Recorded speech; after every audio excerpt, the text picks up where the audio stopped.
Good morning, and thank you for the invite to speak to you all today. I'm going to talk to you about frailty and falls. And in particular, I'm going to try and cover a variety of things in this talk: the dimensions of frailty, what it might cost to healthcare systems, where do frailty and falls overlap, the very close link between frailty, falls, and inactivity with fracture risk, and of course, the large increase in frailty that we're likely to see as a result of the COVID-19 restrictions. And then just finish off with a reminder why exercise for frailty should be considered a treatment, and physical activity as a prevention of frailty and falls is key. I won't cover ways to measure frailty or frailty in people with intellectual disabilities, and these will be covered in the next talk. So what is frailty? If you look at the two pictures on the right-hand side, both of these ladies are 82. One you'd consider frail down the bottom, and one you wouldn't consider frail. So frailty is not a function of just age, it's a function of how you age and whether or not you age successfully, actively, or you have other issues which involve sedentary behaviour and then the potential for frailty much earlier. There are multiple dimensions of human frailty, of course. Yes, we are far more likely to be frail the older we are. It's rare that you find a 100-year-old that's not frail. But disease and disuse play a very big part of how we age successfully and when we might approach frailty. So frailty is a distinctive health state related to the aging process in which multiple body systems gradually lose their built-in reserves. So in the UK, around 10% of people over the age of 65 have frailty, rising to between a quarter and a half of those aged over 85, showing the function of aging. The frailty state for an individual, however, is not static. It can be made better and worse. And the older you are, the quicker that can happen. So someone who is relatively resilient might suddenly have a urinary tract infection, followed by a cold or some sort of flu. That serious decline in physical activity over that period might well mean that they suddenly become very frail. However, it is possible, if someone's just crossed into frailty, to bring them back up much earlier. So just having a think about the cost to this, the extra annual cost to the healthcare system per person with mild frailty is about £561, raising to about £2,000 if they have severe frailty. This equates to a total additional cost of over £5.8 billion per year across the UK. If you're interested in frailty, I would point you in the direction of the British Geriatric Society, who have a huge number of resources about frailty. So I mentioned before that a slight illness, a minor illness such as urinary tract infection, can take someone whose reserves are just above what's needed to be independent to suddenly drop and they become frail. The line building back up is their ability over time to build back to some kind of reserve. But obviously the higher the reserve, the less likely they are to drop into that dependency and necessity for care. Many things can lead to functional ability loss, including immobility, falls, delirium, fluctuating disability due to multiple medical conditions, and of course also incontinence. There's a big overlap, to be honest, between comorbidity, disability, and frailty. This is just some figures from the Cardiovascular Health Survey, where they looked at very large numbers of people and how many people fitted into the definitions of frailty, comorbidity, living with 3 or more medical conditions, or disability, greater than 1 or more ADLs, unable to perform. And you can see that actually only about 20% have all of those. But we are looking really at a very large number of people which suffer the variety of problems with aging and ill health, which might lead to frailty. So you'd have thought, with frailty costing quite so much, that we in the NHS would do something more about it. And more recently, we've had a very large survey from Newcastle looking at the diagnosis and management of both sarcopenia, so that's muscle loss faster than you'd expect with aging, and frailty. This was published in the Journal of Falls, Sarcopenia and Frailty in 2019. And sadly, they found that no one assessed for sarcopenia formally. So nobody looked at whether muscle loss was greater than it should be for the person's age. In terms of frailty diagnosis, most people use the Rockwood Clinical Frailty Scale, which you can see on the right. And less than half are offered exercise therapy, whereas most are offered a comprehensive geriatric assessment. As frailty really is a sign of whether or not you can mobilize, it does seem strange that only half are offered exercise therapy when that has got the most evidence base.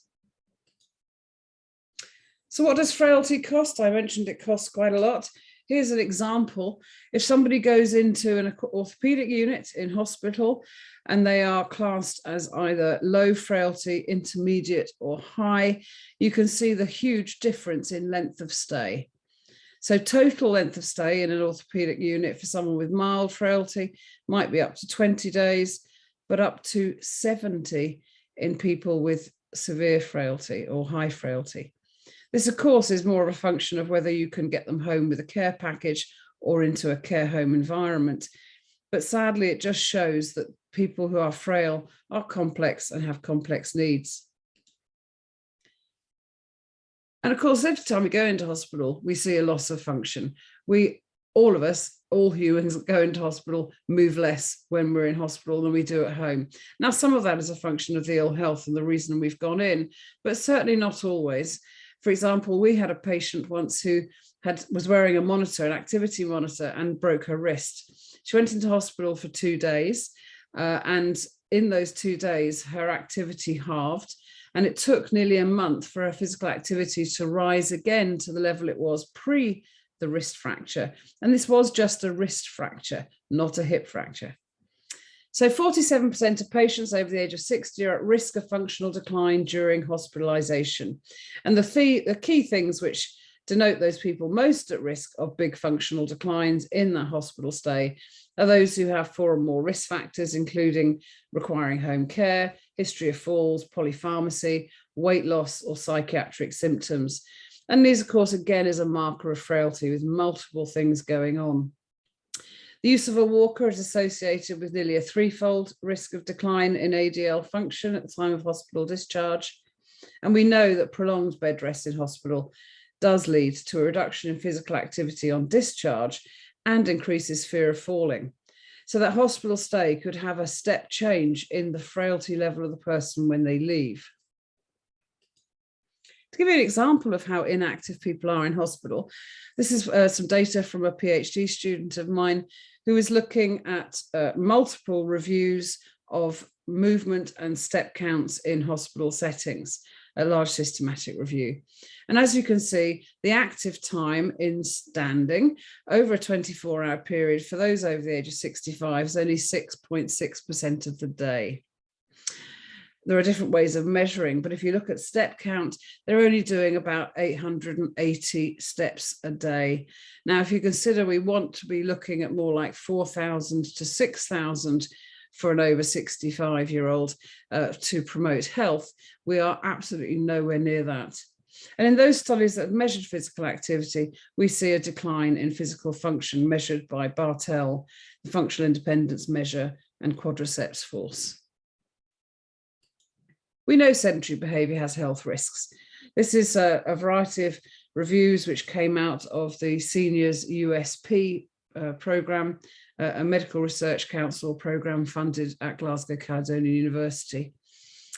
And what we know is that in older adults, this time over the age of 60, those that sit for longer have a very much higher risk of high plasma glucose, a high waist-hip ratio, increasing their risk of stroke, higher cholesterol, and more importantly for frailty, reduced muscle strength, reduced bone density, increased frailty, and increased falls. Those with the highest quartile of sedentary behaviour have a 26% higher risk of falling compared to those who move more. So sedentary behaviour is a big issue.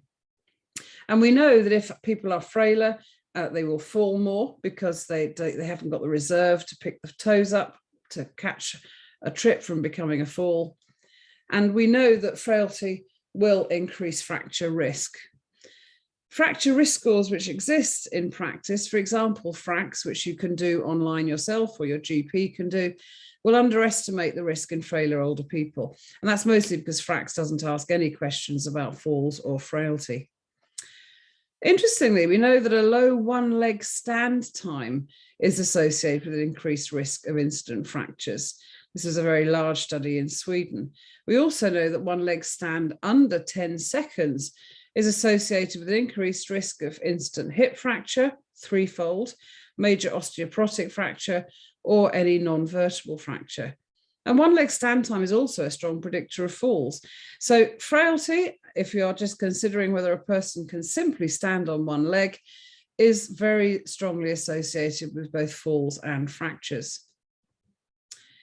And of course, hyperkyphosis, that forward bend that we see in frailer older adults, is going to increase their risk of falls. As soon as you have a flexed spine forward, the head is heavy, brings your center of mass forward.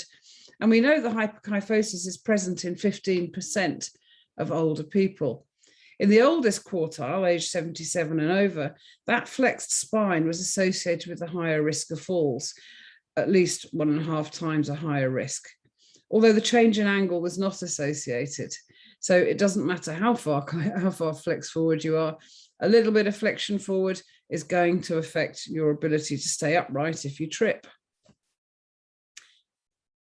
And of course, part of the reason we've got that kyphosis posture is people are looking at the floor worried about having a fall. So they're looking for a trip hazard ahead of them. Fear of falling, in fact, presents an independent risk factor for falls. And there's even some work to suggest it can predict frailty. If somebody's very fearful, they move less, they go outdoors less, they move around indoors less. And we see over time an increase in fractures and admission to institutional care. And fear of falling can occur very much younger than you might consider possible. And so, of course, all of these things which affect our ability to move about independently and do the things we want to do were severely affected by COVID. I'm not expecting you to be able to read all the boxes on the right-hand side. Essentially, this was a whole variety of things such as infection, home isolation, restrictions on non-essential sectors, transport restrictions, and closure of educational facilities. All of these things led to a reduction in incidental physical activity, in reduction in people going to hospital or going to their GP due to issues. We know that medication might be affected in some instances. Certainly there was food issues as the shops ran out of all sorts of things. We know that mental health was severely affected by that, all those restrictions, the access to social care, caring responsibilities. All of a sudden, people were dropped into caring for others when they hadn't done before because the care sector couldn't keep up with the demand in the community. All of these things have led to an increase in frailty and falls. And just to give you an example of that, Public Health England did a big review recently, which I was part of, which looked at the decline in self-reported physical activity. This was all gathered through Sport England surveys. Now, this is people who were online and willing to complete these surveys. So this is a very positive picture of the decline in physical activity due to COVID restrictions. But essentially, there was a reduction in strength and balance activity of around about 6% in older adults. And this could lead to an annual increase of at least 250,000 falls in over 110,000 people, costing the NHS an extra 211 million over the next 2.5 years. Now, this is a huge understatement, but let's face it, one of the things we really need to do when we work with frailer older adults is consider how we can possibly get them to move more, sit less, and hopefully therefore retain some physical function as they age. So the answer first, to be honest, is to start by sitting less. We know that if we are on our feet for longer, there are health benefits and there are benefits to our physiology. Yes, the more we do, the better those effects are. But when someone is very frail, telling them to go off and do a half an hour class is really not achievable to them. They're too tired, they're too fatigued, everything aches. Essentially, our main hook is to find something that they find achievable to start with. And moving more, sitting less is achievable to most older adults of any level of frailty. We know, for example, that if we break up prolonged sitting by asking them to just stand up on an hourly basis, we can see an improvement in function if they're relatively frail. So just those simple additional 10 to 15 sit to stands in a day have an effect on function. The SOS study, which you can see on the right-hand side, was another PhD student of mine working with people in sheltered housing. And over a 12-week period, they added an additional 10 to 15 sit to stands a day, prompted by a movement sensor that vibrated on an hourly basis while they were awake. And as you can see, we saw an improvement in timed up and go. That's the ability to stand up, walk 3 meters, turn around, come back and sit down again. And also in the amount of chair rises that they could do in 30 seconds. They also reported the energy to do more and to engage in more activity. So as a starting point, breaking up prolonged sitting is a great way to go. Can we fight frailty with activity? Yes, we can. We certainly know from many research studies that replacing 30 minutes of sitting a day with something that's moderate activity, in other words, makes you slightly breathless or warmer or slightly breathless or warmer. But we also know that if the frailer the person is, the less likely they are to engage in moderate activity of that length. We know that light activity, pottering about, is associated with a range of health benefits, including lower risk of obesity, cardiovascular disease, cancer, and all-cause mortality. And we know that from many reviews for the CMO physical activity guidelines. We know that increased volumes of light activity associated with a reduction in unplanned hospital admissions and future prescriptions. So increasing volume of light activity is again a great place to start. And frailer older people are more willing to break up sitting periods and potter than they are to join in an exercise class. More importantly, many of them can't get to an exercise class. They either don't have transport, they're not using public transport or driving anymore, so they would require someone to take them, and that is a huge barrier. What about the care home setting? Well, there was a great piece of work done in Scotland by the Care Inspectorate called CAPA, Care About Physical Activity, where they trained up a variety of care home staff in just inviting people to move more throughout their day. For example, when they were helping them wash and dress, asking them to stand for a period of that, or to help with the dressing, with them getting dressed. They interestingly showed sedentary time went down. The proportion who didn't need help rising from a chair from the care staff decreased by 12%, and essentially a lot more movement in their day. Interestingly, there was no increase in falls. So that increase in physical activity, despite technically increasing their exposure to risk, did not increase falls. More importantly, it made a person feel as if they were able to do things for themselves again in that setting. So it's a change, a cultural change in how the movement staff connect with the residents in the care home setting. We know that some care is needed when we are working with the frailest, because certainly falls are the most common adverse event if somebody is frail. For example, Faber et al. Looked at a large group of people in an exercise program, and those who were frail had a relative risk nearly 3 times greater for a fall compared to those who were pre-frail. We know that home exercise programs on discharge from hospital, although improve mobility, can also increase in falls. So we need to be careful about the frailest, oldest if we're going to give them an exercise program per se. Generally, they're mostly unsupervised, and we know that people who are supervised will generally exercise more safely.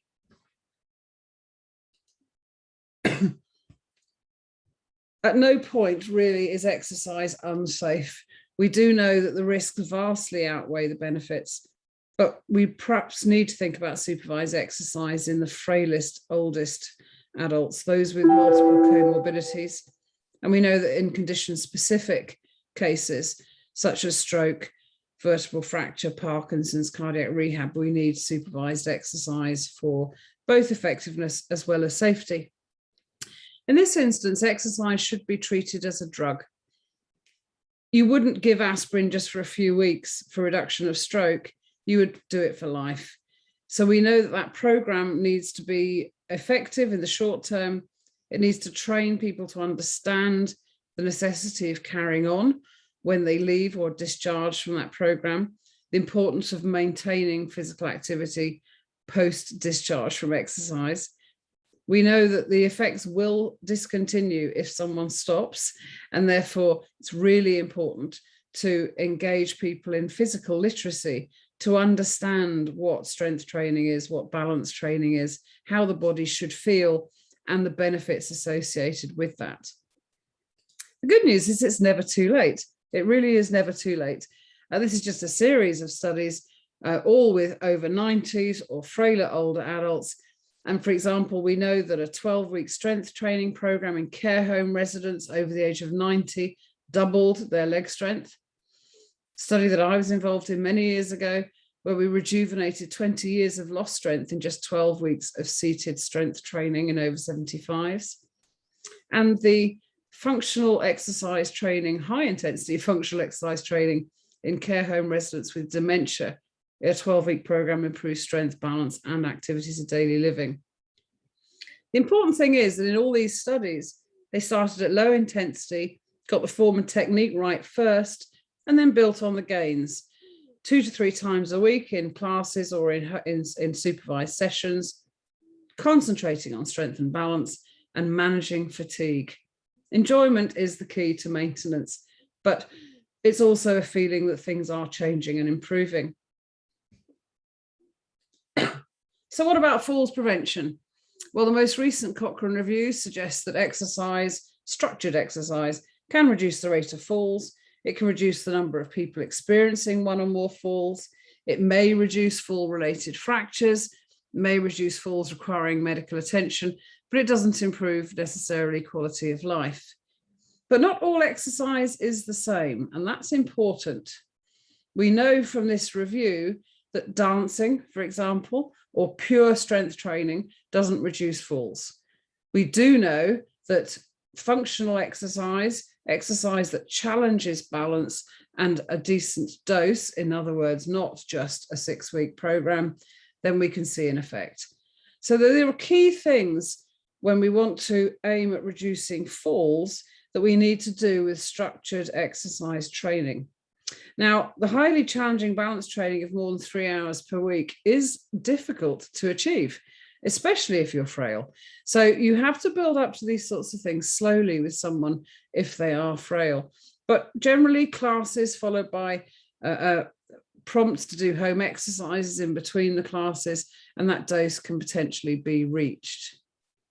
Interestingly, these same types of exercise also reduce fear of falling and therefore can improve habitual physical activity as well.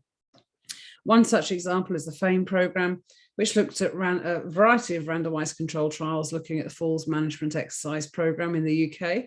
We know it works in frequently falling women, so women who have a history of more than 3 falls in the past year. We know it works in those who are less frail, pre-frail maybe, who are sedentary and recruited from GP practices. In fact, in that particular study, the PROACT study, about 20% of the people recruited were frail. We know it's feasible in people with severe visual impairment, and we know from evaluations in practice and implementation studies that we can get good uptake and adherence if all the behavioural change techniques are in place. We know it reduces falls, it improves habitual physical activity by a huge amount, actually.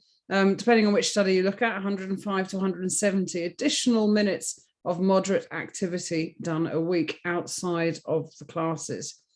This is what's going to really make a difference to frailty.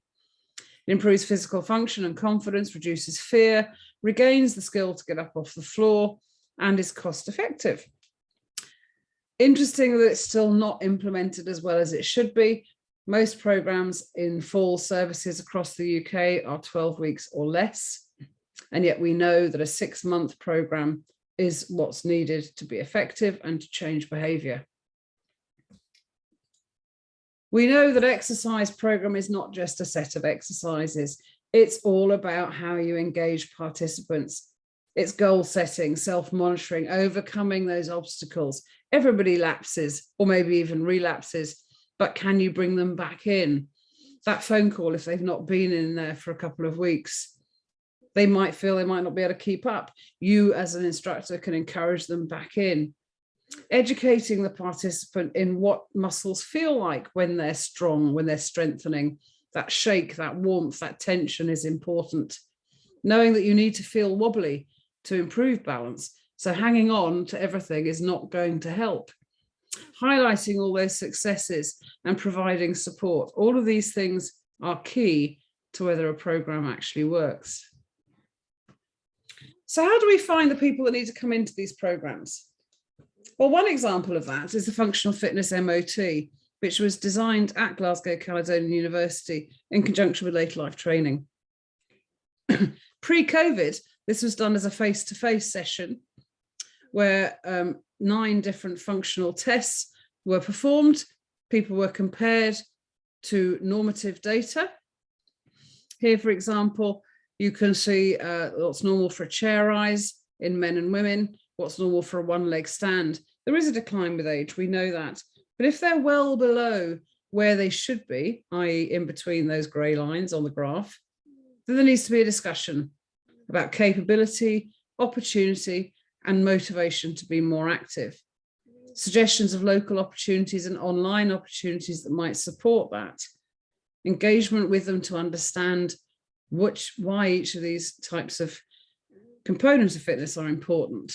All of these things are useful and make a change to behaviour.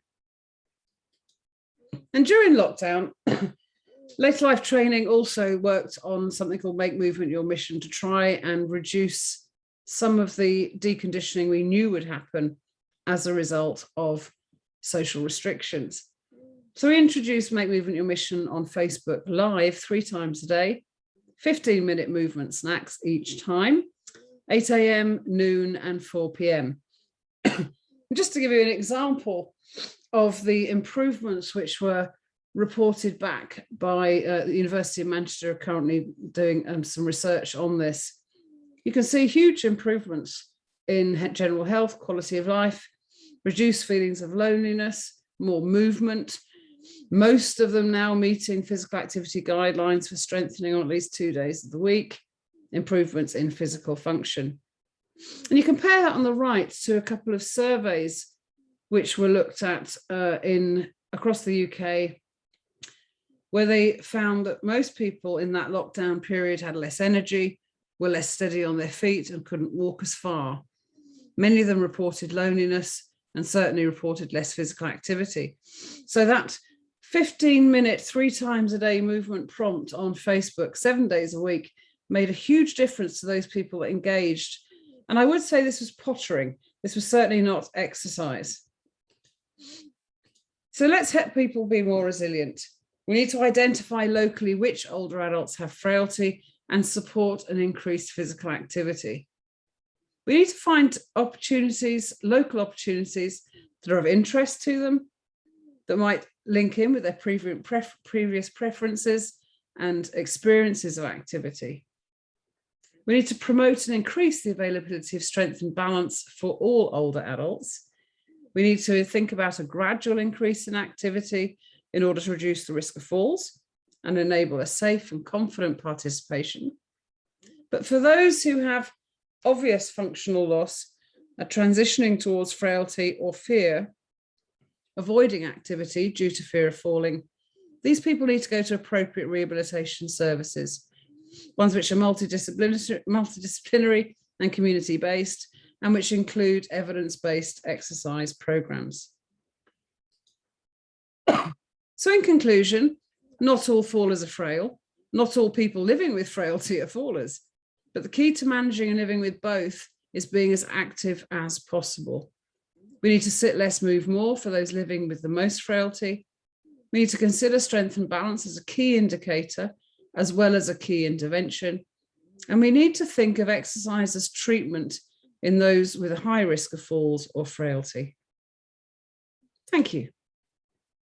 Any questions?